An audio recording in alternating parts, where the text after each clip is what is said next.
Welcome back, everyone, to another episode of College Hockey Talk. On today's podcast, I'm joined by former Minnesota Duluth Bulldog, Brooklynn Schugel. Welcome to the podcast, Brooklyn, and how's everything going?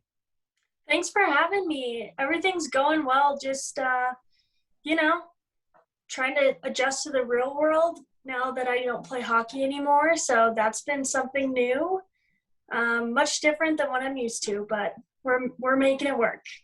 Yeah, what have you been up to since graduating college, and how have you been dealing with this pandemic so far? Since graduating college, this past summer I lived in Duluth still, worked at a country club, the same one that I had worked at through college.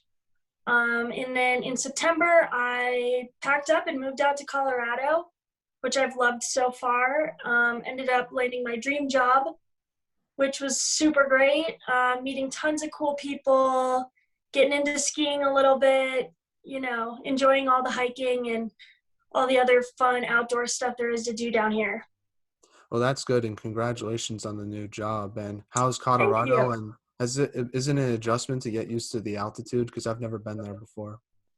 It was, the first probably week I didn't feel my best, just kind of lightheaded and dizzy and all of that jazz. But now it feels great and I love it. It's so much warmer out here than it is in Minnesota. Like today it's 70 degrees.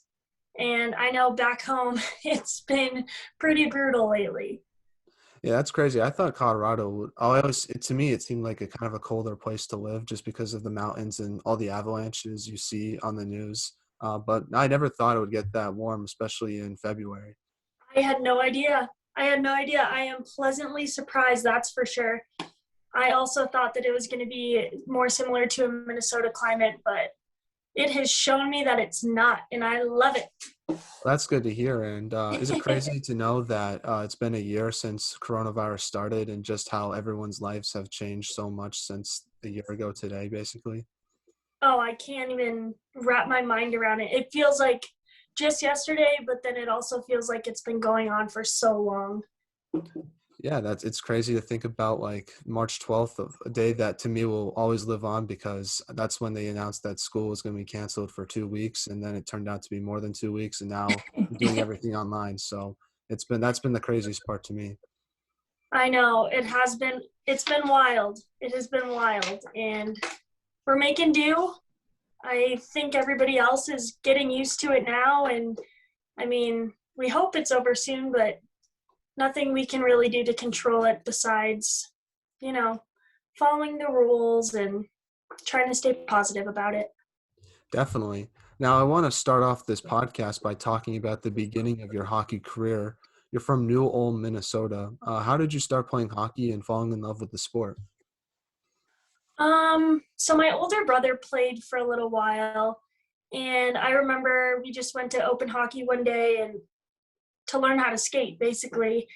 And I went around the rink one time on a walker, and I was like, I'm ditching this. I've got this. So I just started skating around. I was like, this is awesome. So I quit. I used to be a dancer. My mom had me in dance when I was young. And I quit dance at probably 7 or 8 and picked up hockey and never looked back.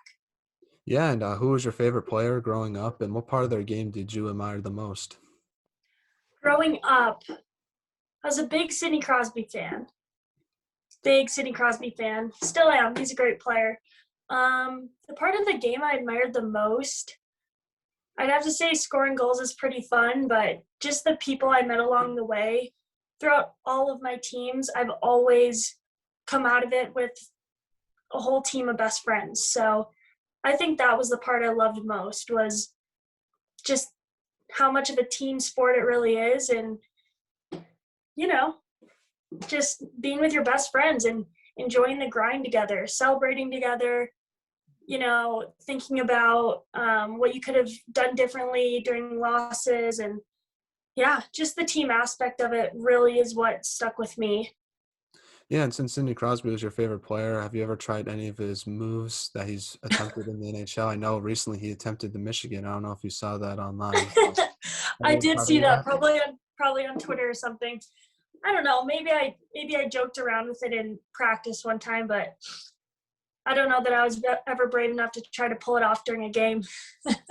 Now, something I've realized from this podcast was how many people love Sidney Crosby, not just in Canada, but also here in the US, because being a Bruins fan, a lot of people don't like Crosby because he's always burned us in a lot of big game situations. But just realizing how much of an impact he's had on other players and how he's helped grow in the sport has been really incredible to see for me. And that's something I've learned by doing this. Absolutely. Yeah, I feel like he's just a person a lot of people can rally behind. He's a team guy, he's a goal scorer. Seems like a good person too, so Yeah, definitely.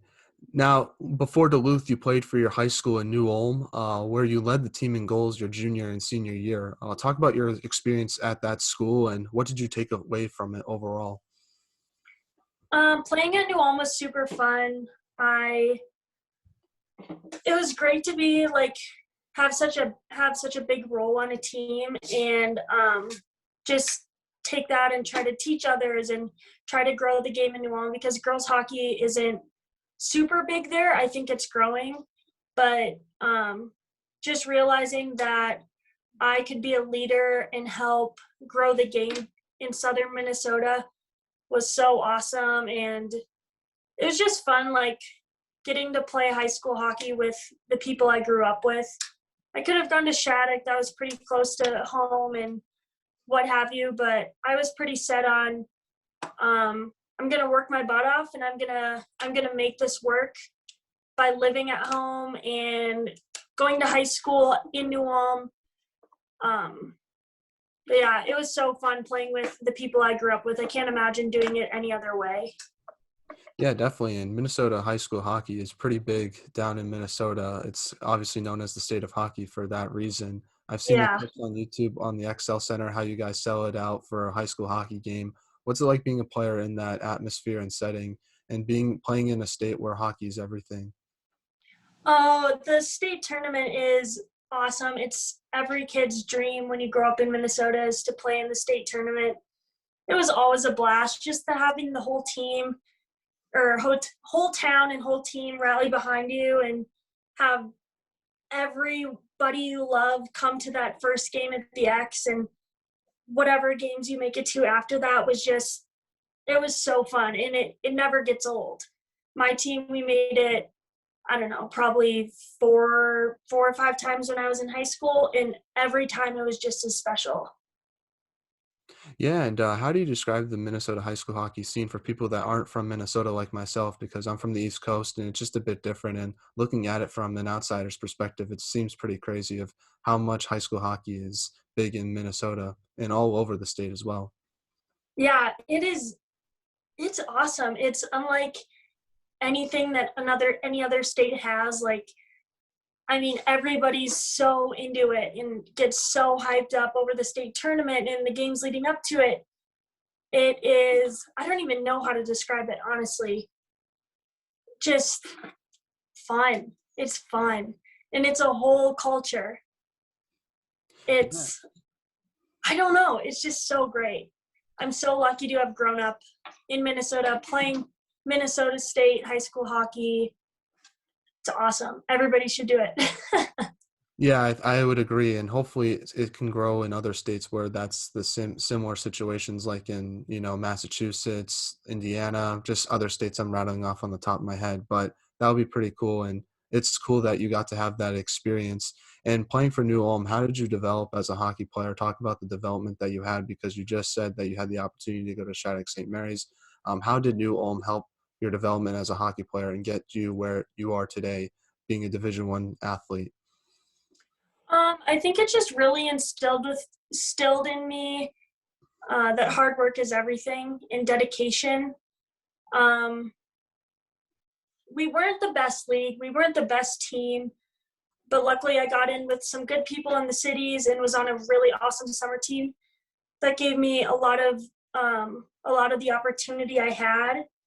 And I was lucky enough to have that opportunity in the summer and get to bring it back to New Ulm in the winter and kind of um, just talk to my teammates about it and get them fired up about improving our skills and in trying to be the best league in our or the best team in our conference and yeah, New Ulm just helped me realize that, like, hockey's fun. It doesn't matter where you're doing it, who you're doing it with. Like, hockey is so fun, and just to work hard at it. Yeah, definitely. And what was your favorite memory in high school hockey that you can remember? The section final games to go to state, those were always the best.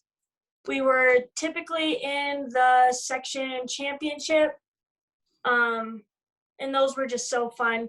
The rinks would get packed, and your whole family's there. And when that buzzer goes off, if you win, it is such a great feeling. Definitely. And you also got the opportunity to participate in some USA hockey camps. Describe those camps and how did that help your hockey development as well? And how did that help prepare you for Division I college hockey? Those camps were so great. It was awesome to just get to see how everybody else plays around the states. And um, gosh, you're really aging me. That's been so long ago now that I'm thinking about it. I apologize. They were just so fun, and it was great to see how everybody else plays around the states and get to meet new people and uh, have tons of college coaches and really great hockey minds with their eyes on you. It was such a great opportunity, and just I don't know, it was so great to see other skill sets and like I really like that move. I should try that, or like here's what I need to get better at. It was great to be coached by some of the best hockey minds out there during those development camps and stuff. Yeah, and talk about your recruiting process and what was that like for yourself and why did you choose to go to Minnesota Duluth? And because I know the recruitment process has changed a lot since you were going through it like 5 years ago. Yeah, it has changed a lot. I think I don't even know exactly how it's changed, but like when I was probably a sophomore in high school, the first step was like you get a questionnaire from a school and you have to fill it out and then send it back in, and then you could like I think they could call you, or no, you had to call them, I think. And it was crazy. It was super um it was like I was like starstruck. I was like, is this really happening? Because nobody from my town had ever gone Division I in I think anything, maybe baseball a while ago. But I was just kind of starstruck and really, really humbled that people were reaching out to me, and just the schools that were reaching out to me. It was such an honor. And I think Duluth was probably one of the last people I talked to. And once I visited campus, I was like, this is it. This is where I want to be. This is home. So it was an easy choice. Yeah, does recruiting start earlier for women's hockey players than they do for men's? Because I feel like in men's hockey, from my experience, it starts around your junior and senior year of high school. Is it a bit earlier for the women's game? You know what? My dates could even be off. Maybe it was junior in high school, but I don't know. It was pretty young. It felt pretty young.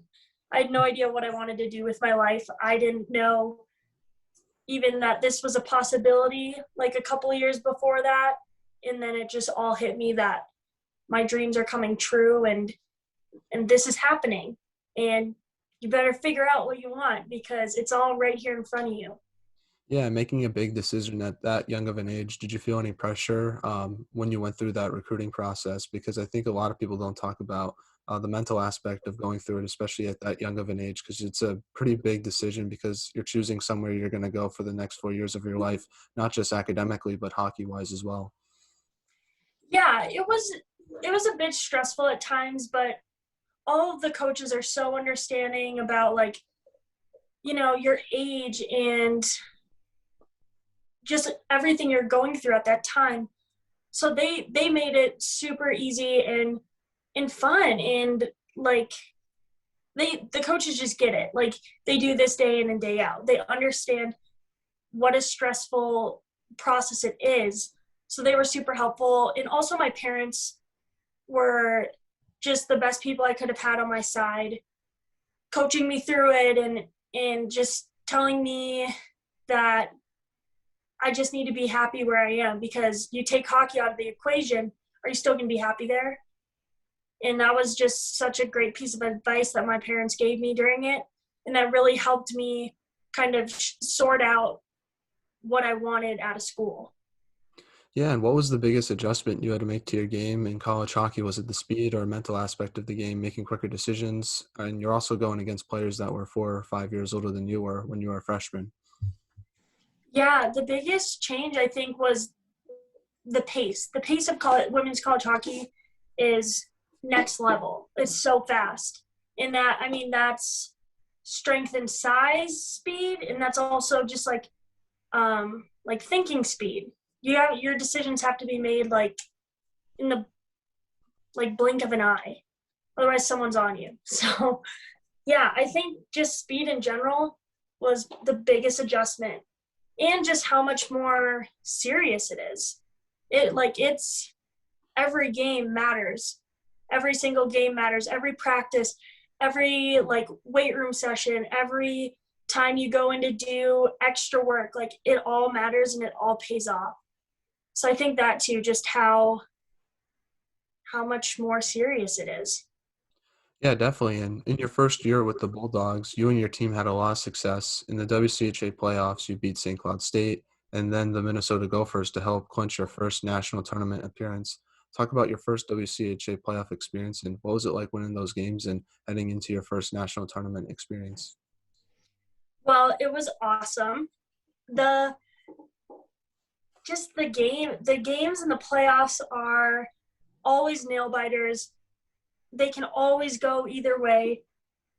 And they're just, I mean, you lose and you're done. Like, nobody wants that. So, just, I had never experienced anything that, like, high stakes before.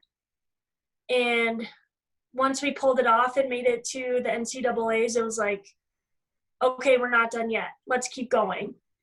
So, it was amazing. It was incredible. I'm sorry, I don't have any words to explain half of this stuff because my time in college hockey was the best time of my life. There Yeah, aren't words. no, I understand. I've played a little bit of junior hockey, and it was a great experience. Just the players you get to play with, and just the experiences you have. That sometimes it leaves you lost for words, and sometimes even the bad moments, like when you lose a big game or are in a tough situation, you learn a lot from those moments. And I think hockey is one of the few sports that can teach you that, and that's why I recommend anyone who loves the game to try it out and keep playing for as long as you can. Absolutely. Now, you unfortunately lost to Wisconsin in the WCHA finals your freshman season. Talk about that game and how do you use it for motivation? How did you use it for motivation during that national tournament run you had your freshman year? That was a tough loss because the night before, I'm pretty sure we beat the Gophers in like double overtime or something. So we had a lot of confidence going into that game, and we couldn't pull it off. So it was pretty heartbreaking, and obviously we weren't sure if we were gonna get into the national tournament. So it was sad. Losing that game was sad. But then once we found out that we got in and our goal was still attainable, I think we had a lot of fire under our butts to do everything we could to be prepared for that next game so we could keep playing. Yeah, and you had your first national tournament experience against the Gophers. Unfortunately, you lost that game 1-0. What did you take away from that defensive battle of a game and your whole national tournament experience you had your freshman season? Just that it's the big leagues. It's not going to be an easy game. It's going to be back and forth, and um, you just need to work your butt off and leave everything out there because one loss, you're done. And that's the worst feeling ever.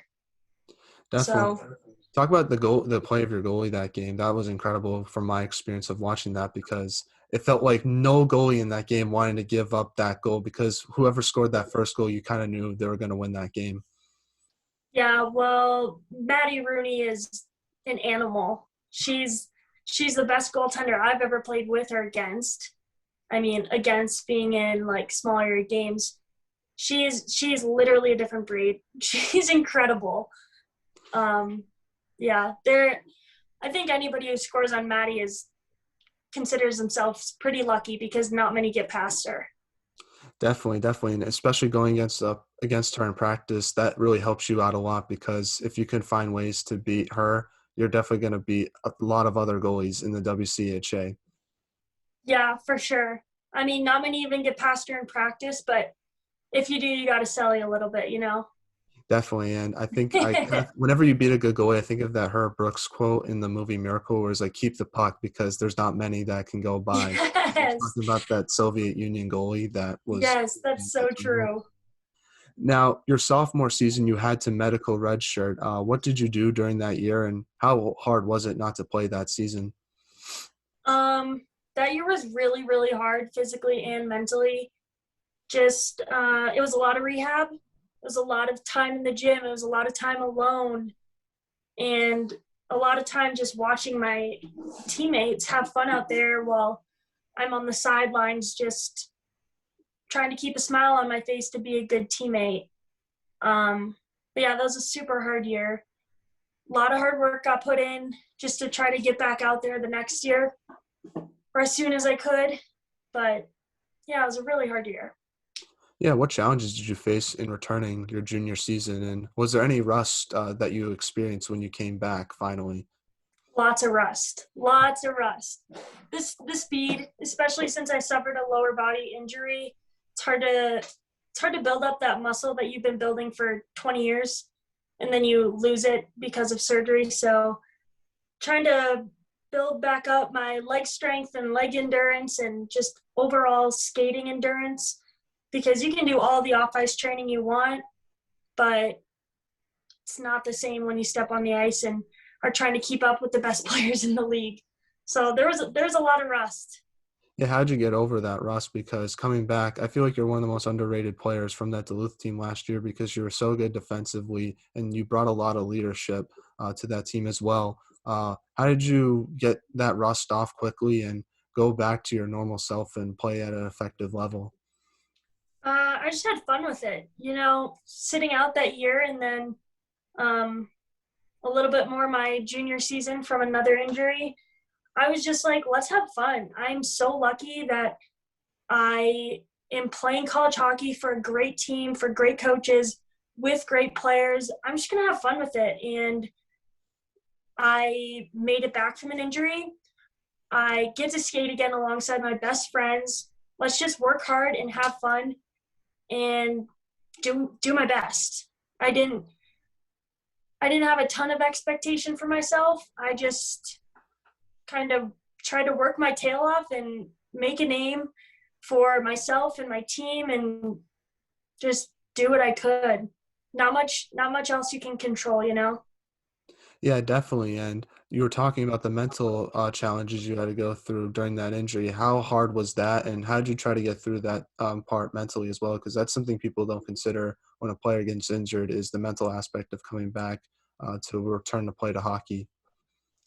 Yeah, the mental part was probably the part I struggled with the most for a little bit. Um, it's just hard getting to hear those words that, hey, you're out for the season, gonna need surgery. This is gonna be a 9-10 month recovery. You probably won't be the player you once were. You might be, but good luck. And it's not fun for anybody to hear. So honestly, just to switch the flip in my mind, the day after, I was pretty sad, like once I found out, and then up till my surgery, I was kind of bummed. And then just kind of a switch went off in my mind, like, all right, after I get surgery, no more complaining, no more being sad. Let's just kick this in the butt um and get back to where we were. That was just kind of my mindset, and it's hard. I read a lot of books. I talked to my mom a lot. I cried a lot, but you know what? At the end of the day, it's just a game, and I'm lucky enough I still get to play it, and I'm lucky enough to be with my best friends and have the support system that I did during that hard time. When I really sat down and thought about all the other great parts of my life, it was pretty easy to remain positive during a hard time because that hard time will pass. Definitely. And on a more positive note, you proved many people wrong your junior season by having a really good junior season. You got revenge against Bemidji State since they eliminated Duluth your sophomore year. Talk about that series win. What did it mean to you in the WCHA playoffs? And just talk about that success you had in that playoff series. Well, any win is huge, but any playoff win is really big. And it feels like we always play Bemidji in the playoffs, and they always are a great opponent. They play us really hard, and we play them really hard. So, I mean, obviously we were out for blood, and we just wanted to end their season and keep ours going. So, Now, your team improved a lot from your junior year to your senior year. What did your team do in the offseason to make such improvements, and what role did you play in that? I think that we just got our priorities straight. We're like, all right, we have great freshmen coming in. We have great leaders ahead of them. We have awesome coaches all around, whether it's on ice coaches or strength coaches. Like, we just have a great squad. Let's focus on us and do what we can do to improve, put in the extra work and do what other teams aren't, so that we can have an even better season than we did. Yeah, and being a senior on the team, what type of leadership did you want to bring? And were you more of a vocal or lead by example type of player? I don't know. I feel like I can be loud and vocal, but I also like to think that I set a good example by my actions. Guess you'd have to ask my teammates. I don't know. But I mean, I was I mean, my senior class was amazing. I mean, you have Sid Brott, Jay Elms, Riley Houston, Maddie Rooney. All of them are incredible hockey players, all on national teams and what have you. So, I mean, I just kind of took after them and filled in the gaps where I could. Yeah, and in that senior year, your team won the Minnesota Cup. What was it like to win that in-season trophy, and what did it mean to you because you're from Minnesota and you kind of got bragging rights for your senior year to end off your college hockey career? Yeah, it was so fun just to have that in-season tournament and have the chance to play for a trophy again. You don't, I mean, when you're young, it feels like you're every weekend you can play for a trophy in the summer, but when you get to college, it's that one big one at the end that you really, really want. So just having the excitement to play for a trophy and play at Amsoil, start, I think it was at the beginning of 2020. So just a great way to start the second half of the season and the year. And yeah, it was just a blast. It felt cool to hold the trophy again. It had been a while. Yeah, and you also got to participate in another in-season tournament. It was called the Nutmeg Classic. It was held in Connecticut. Talk about playing in that tournament and playing against teams and players that you would normally not play during a regular season. Yeah, that one was fun too. We it's always a blast to travel with the girls, and it was probably over Thanksgiving because it feels like we always have a tournament over Thanksgiving. So it's always fun to travel with the girls and to be with them over a holiday like Thanksgiving. Just you look around and you're like, wow, there's a lot of good in this room. There's a lot of good in this life. So yeah, and it's fun to play teams out east too. They have a different style than we do in the WCHA. So it's always fun to kind of match up against them and see which league is better. Yeah, and was there anything cool you got to do in Connecticut, or did you kind of just play hockey and leave right after that? It's always a business trip, Matt. It's always a business trip. You come there, you try to win games, and then you leave. We over Thanksgiving, our coaches do a really great job of making it special. So we'll always have like a great dinner or just kind of do something like that to celebrate the holiday while also staying focused on our goal. That's good, and that's good to make everything kind of a business trip because you stay focused on the task at hand and the game at hand, and it helps you become more successful at the end of the day. So that's a good mentality to have. Yeah, it is. And you know what? We have fun all the time. We have fun when we're working hard. We have fun always. So, I mean, you're serious for the weekend and you can goof off too, you know? Yeah, definitely. And uh, A good balance. yeah, that's balance is important. How did you try to balance that as well? But also, you had to balance a lot of things when you're a college student athlete because you have to balance academics, you have to balance hockey, and you also have to balance a social life too. People don't understand that as well. How did you try to balance both those aspects of being a student athlete in college? Um, you just have your priorities straight. You know, it's school and then it's hockey and then it's taking care of your body and then it's social life. So I think if you just set aside your time for each of those things while keeping all of your other goals in mind, it's pretty easy to stay on track. And I think if you know what you want and you know what your goals are, both in hockey and school and life, then I mean, separating it out is pretty easy. And it's less about separating it out and more um, just incorporating everything into everything to always have the same mindset towards everything. Like you're gonna work hard, you're gonna meet your deadlines, you're gonna go the extra mile and take care of yourself because it all plays into each other. Now, transitioning back to hockey, talking about the WCHA playoffs your senior year, you lost to Wisconsin in the semifinals. What emotions were you feeling after playing your final college hockey game, and what do you think has to be done to get over the hump and win a WCHA title when you look back at it from the 3 years you played with Duluth? Um, there was a lot of emotions that game. Just knowing that I'd probably never play competitively again. Um, you know, not playing with some of my best friends anymore, realizing that real life starts now. You have to figure out what you want to do with it. Yeah, it was a really, really emotional game. And a couple weeks and months after, just it stinks when you're not playing with your best friends anymore. And even in the really hard times, it's still great because you're with your best friends, you know? So, and I don't know, I think that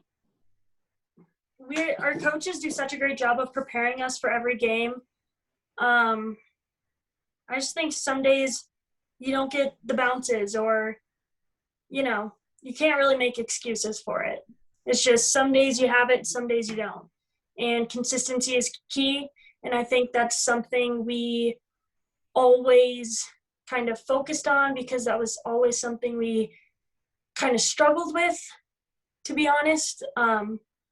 So I just think that really, really having good habits and practicing them all the time and just becoming more consistent and um, not even giving yourself the opportunity to not be consistent because you're so consistent all the time, if that makes sense. No, that does make sense. And looking back at your time with Duluth, what was your favorite memory you ever had? It could be an off ice thing as well. Ever? Oh, there's so many. Honestly, I always loved playing sewer ball before the games. Nice. And anytime you're on the ice with your friends, anytime you're in the gym with your friends, it's all awesome. I think something that sticks out a lot to me is our beginning of the year fitness testing. It's always so like stressful and hardcore, but we have fun with it. We're cheering each other on. We're in each other's faces. Come on, you got more. Like, let's go. And we're all gassed at the end of any of the tests, but we're all laughing and having fun, being like, hey, this is what all the work's for, is to prove it now and then to take it onto the ice and prove it there too. Yeah, those fitness tests are tough, especially the pull-ups. That was the worst. Never Or my the one time my coach made us do the laps when you just go back and forth in the ice like for 30 Yep. minutes, and it's just brutal. So those tests can suck sometimes, but if you get Character through it, builders. no, they're definitely character builders, but they also like help you out because when you're playing like in an overtime situation, those conditioning drills like really help prepare you because you're not as gassed as you would be. Absolutely. You're like, hey, this is what we train for. Yeah, definitely. Now, I want to talk to you about some of the teammates you got to play with. One of those teammates was Gabby Hughes, who's one of the best players in the WCHA today. What was it like being her teammate, and what was she like on and off the ice? Gabby is a ball of energy. She is so fun to be around, both on and off the ice. She's an ultra competitor. She is just has such a knack for goal scoring and just making stuff happen. It was such a pleasure playing with her, and I would girl over her so hard during games. I'd be like, "Are you? How did you even?" I need to watch that 10 more times Yeah. because I can't even imagine doing some of the stuff she does and did.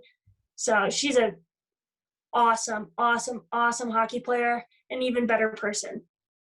Yeah, and you also got to play with Taylor Anderson, who's another underrated player for Duluth this season. What was it like being her teammate, and what was she like both on and off the ice? Taylor's great. She's super fun to be around. I'm glad she's getting her chance up on first line this year.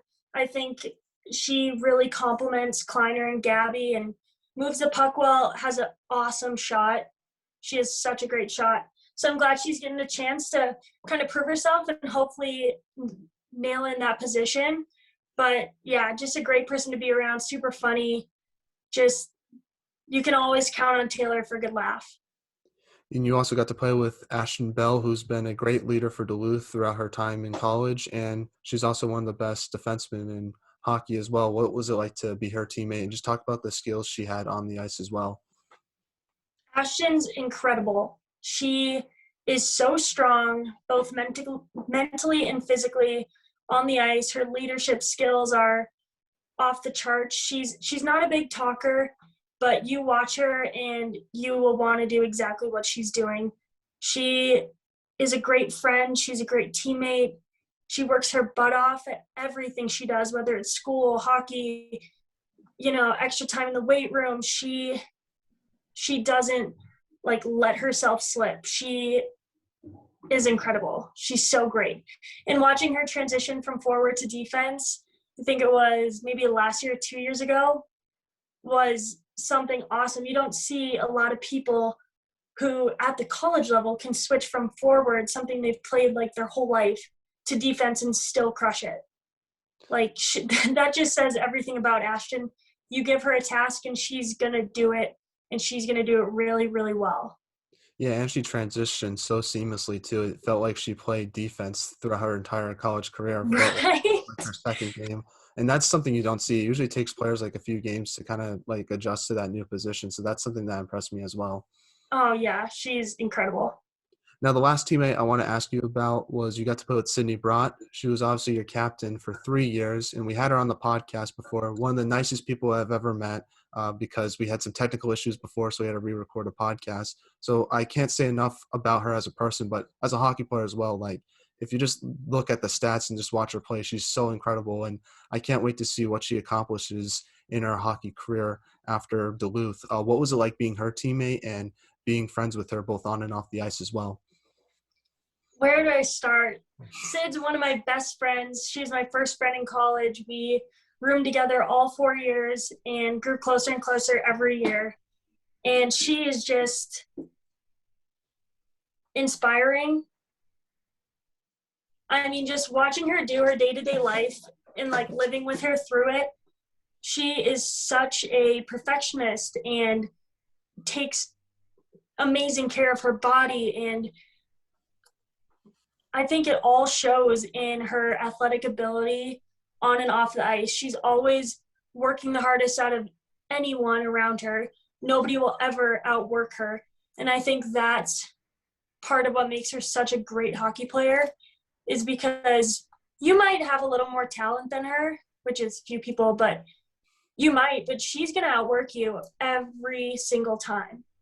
So, yeah, she's a fierce competitor. She is one of the nicest people I've ever met. Like you said, she cares about everybody, and she has her goals in mind all the time.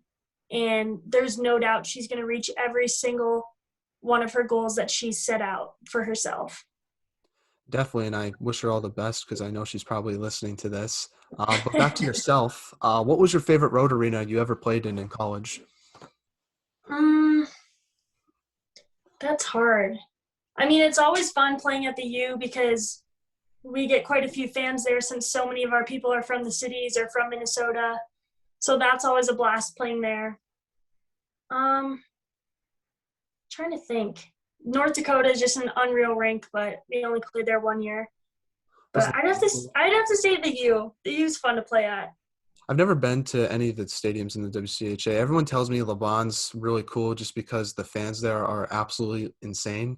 And Ritter, I heard, is the same way as well. Being a player in that atmosphere, that must be awesome because it's always fun playing in your home stadium because it's cool to have the crowd with you. But having the crowd against you, in my opinion, is even cooler because when you prove them wrong, it's the best feeling ever, and everyone just is dead silent, and it helps you focus on the game more. And I feel like yourself in those situations, that must be really cool playing in a crowd like that because Duluth had some very successful games against Minnesota and Wisconsin. Yeah, it was. I mean, LeBron's fun to play at too.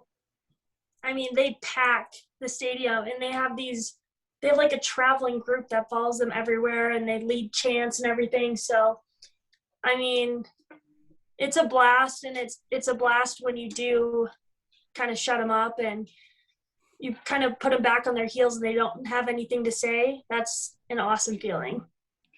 Now we're now in the non-hockey segment of the podcast where I ask you some non-hockey questions. My first question to you is, what music do you like to listen to? Ooh, if you would go through my shuffle, you'd see a little bit of everything. I always have to laugh when I just don't know what kind of mood I'm in. I just hit shuffle and it plays in my car. I'm like, oh my gosh, how am I going from like country to rap to like indie to Jason Derulo. anything? Yeah. Yeah, Jason Derulo. No, I literally listen to anything. If I like it, if I can sing to it, dance to it, if it makes me feel something, I love it. It's added to my shuffle. Nice. No, I'm the same way. How many songs are on your playlist? I have like 900 last time I checked. I was like, that's a lot. Yeah, I used to have over 1,000, but now whenever I'm on shuffle and one comes across, I'm like, why did I ever save this? This song is terrible. Yeah. I've unliked it, so I think I'm down to like 980. I'm being really, really picky. Yeah, I decided to break them up in genre. So I have like a rock playlist, I have a pop playlist, I have a hip hop playlist, and whatever Nice, that's smart. I played that playlist. So that kind of separated it for me. That's a good idea. I'll have to do that. Now, where did you have the aux in the locker room, or what music did you like to listen to before games? Yeah, I think that I had the aux plenty. I kind of played a little bit of everything. We always liked some angry country music that would get the girls fired up. Some old rock and roll, some like AC/DC and Led Zeppelin and stuff like that, and got to mix in the rap and the baby Oh, debate is and awesome. yeah, and then mix in some I don't know EDM. Yeah, no, I'm a Keep it big light, mix it up. Yeah, no, that's good. I think it's good to have a variety. So all this, because it stinks when you like have one player that's always like complaining about the music. Because I had that. I know, it's like then you get up there and play Yeah, definitely, it. definitely no. But I'm a huge DeBaby guy. He's awesome. That guy can spit some fire, Uzi Vert, but then you can switch it to Avicii, Thomas Rhett, and then you just have all that mixture in the locker room. It definitely fires up any team you're on. Absolutely. Now, if you could have lunch with anyone in the world, who would it be and why? Lunch with anyone in the world. I would say Emma Yanko because I miss her. And the borders are closed, so I can't physically go have lunch with her.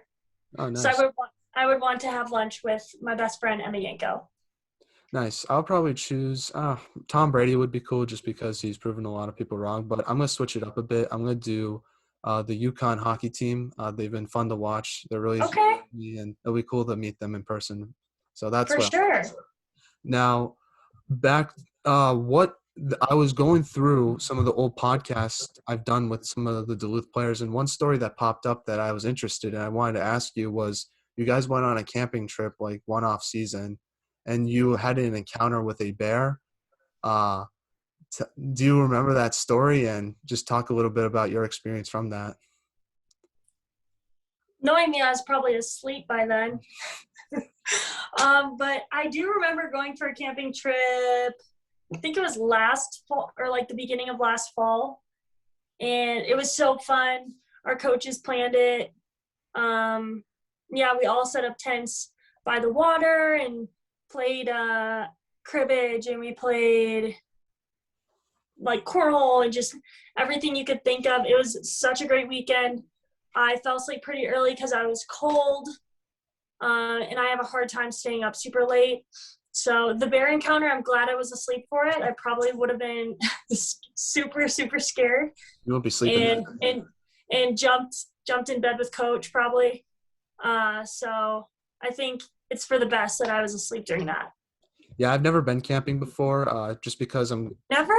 no, it's my parents never liked it. My parents never did it, so that's probably why. We did these things called campouts though, where like we would put an air mattress in our living room and we would like family like That's so fun. outside. Something about sleeping in the living room. Yeah, no, it's cool as a kid too because it's like, oh, we're sleeping in the living room. This is awesome. It's like just Yeah. Mom well, isn't waking me up to carry me up to bed. no, so that's what we did, but I never did any camping. But another question I want to ask you is, if what is something that you hope to do once quarantine ends or once the pandemic's over? Like, what's the first thing you're gonna do that you haven't been able to do for a while? Live music. Go to a concert. Nice. Love concerts. Red Rocks is in my backyard now. So I gotta go see a concert at Red Rocks. It would be a dream. Yeah, no, I missed concerts too. Who are you gonna try to see first thing up? Because I'm assuming that like once this thing ends, everyone's gonna be going on tour because they haven't gone on tour for like 2 years, so they're gonna try to have Right? get some money. So who do you hope goes on tour and who would you try to see first? Like, Well, I bought Lumineers tickets at Coors Field like January before COVID started, and I was in the pit, and the Lumineers are like my all-time fave. So I was pretty bummed when that got canceled in August. So I'm holding on to those tickets. I've got that money tucked away, so I'm really hoping to catch them. They're supposed to play this like next August. I have no So clue what the so summer's yeah. gonna look like because I'm supposed to be working on the Cape for the baseball league, and Oh, fun. I hope the things get better by the time that summer comes around so I can do the internship. But I For just have no sure. idea because some days you see the numbers are fine, and then other days it's like, oh, this is not going to happen. So cross my fingers that at least we can have a season. Yeah, my fingers are crossed for you, for everybody. Definitely. I think the thing I'm looking forward to after quarantine's done is going to a hockey game. I can't wait, especially to get back on the road and cover college hockey games. That's something I'm excited about to do with this platform. Absolutely. This is a great platform, so you're doing an awesome job. I'm excited to see where this all goes. Yeah, thank you so much. Now, who had the best style at Duluth besides yourself? And I definitely have to agree, you probably had the best style at Duluth. And Sydney Brott also agrees as well because she said she Oh. would always steal clothes from you. Um, but in your opinion, who had the best style on the team? um, Sid, because you wore my clothes. I'm just kidding. I'm kidding. Taylor Anderson has great style. I always loved her outfits to game days and even just to school. She always looks cute. Nice. Now, who was the funniest on the team? Maggie Flaherty Nice. or Kenzie Reppering Any funny or Anna Klein. We just had a hilarious team. Everybody was funny in their own way. any off-ice stories that you'd like to share about them? Because I'm always curious. Like, there's got to be a story that they've done that makes them the funniest teammate. Well, Maggie would always just pull pranks on people in the locker room. She'd uh for the freshmen, she'd always try to fill a cup with water and put it under their helmet. So when they take their helmet off to put it on for practice, the water would spill all over them. She loved hiding in people's dry stall lockers. So then when you open it, she jumps out. Oh, Just what doesn't she do that's funny? yeah. You know? Did you ever get spooked or punked or pranked or whatever? No, Oh, nice. nobody really tried to prank me. Oh, nice. Probably because they knew I would try to prank them back. Yeah, yeah. Now back to some hockey questions. My first one is, what advice would you give younger players trying to pursue a Division I college hockey scholarship? I would say just work hard and control what you can control. I wasn't great at focusing on just what I could control. I always wanted to control everything, and if things didn't go my way, I would be super upset about it. But just kind of once I got over that and decided, you know what, here's what I can control: my attitude, my work ethic, being on time, the extra work I put in, all of that. Then I just started seeing the results that I was happier with. So I would say just work hard, have fun, and control what you can control. Now, what should be done to help grow women's hockey, in your opinion? What should be done? I think just with how things are today, like media coverage, and I think it's getting so much better. I just saw today that like the national championship's going to be on like ESPN3 or something like that, which is No, great. ESPNU, it's going to be on like the main. Is it? Okay, great. On the It was super, semifinals. yeah, it was super small on like my Twitter and I didn't zoom in, but that's amazing to hear that. So I don't know. I just think people like you interviewing people like me and all the other, female athletes and just getting the name out there. A lot of people in Colorado are like, oh, I didn't know there's women hockey. I was like, what? Yeah. No, it's surprising So about how some schools don't have any women's hockey programs. Like Michigan, for example, they make so much money from their athletic department, and there's no women's hockey team. And there's a lot of great players from Michigan. So that's like one example that surprises me, like how some of these big schools don't have any women's hockey programs. absolutely. But yeah, I think what you're doing is awesome. And all the work that, the NWHL and the PWPHL and the USA stuff, I think all they're doing, all the advocating they're doing, and little girls camps and this that secret Dream Life tour, it's called something like that, where they're teaming up with the NHL teams. I think that's great. So it's awesome to see it growing. It's awesome to see my friends being part of it growing, and yeah, I hope it helps because it's awesome. Best thing that ever happened to me. Definitely. And what can I do better as an interviewer to improve this podcast and make this platform better? Nothing. You're fun. You're easy to talk to. You ask great questions. You reach out to people. Like, I never expected to be asked to be on a podcast like this. So I think you're doing a great job at, reaching people from all different angles and all different backgrounds on different teams. Even though you're way out east, like, how the heck do you know about me? So I think you're doing a great job. You know your stuff. And yeah, just keep it up. Yeah, no, I'm a hockey nut. Like, I'm always watching, like, especially when quarantine's going on. Like, if I'm not doing school, I'm watching hockey, doing my stat thing for hockey. I have a whole notebook of stats from different college teams. So that's all I'm Oh, doing. that's awesome. So I'm kind of obsessed in a way, which I think it's a good obsession, though. It's a good obsession. It's very good. Now, do you And have you're any good at it. Thank you. I appreciate it. Do you have any shout outs like to give before we let you go to any of your former teammates, friends, family members, anyone else in particular that, you want to shout out? Just shout out to the girls, I miss them like crazy. It's hard to watch them every weekend and I'm not there.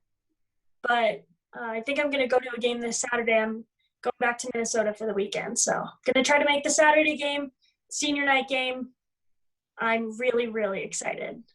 Well, that's awesome, and enjoy that experience. I'm kind of envious. I want to go back to a hockey game so bad, but East Coast, it's like full lockdown. Like you can't do anything without like tests, vaccine, all that stuff. So Yeah, but I'll probably just sit in the corner with my mask on, but I'll still probably be the loudest in the rink. definitely, definitely. Well, thank you so much for coming on the podcast, Brooklyn. I really appreciate it. The reason why I started this podcast was to help get players like you some notoriety because you're so underrated, and I truly mean that. You do so much you do so many things well on the ice that I don't think people realize. And I'm glad I have a platform to highlight players like yourself to get more recognition because you deserve that recognition. You're one of my favorite players to watch, and you're just also a great person as well, and that's something I admire as well. So it was a huge honor again to speak with you today. I really appreciate it, and thank you for everything. And I wish you nothing but the best, and congrats on all the success you've had in your hockey and life as well.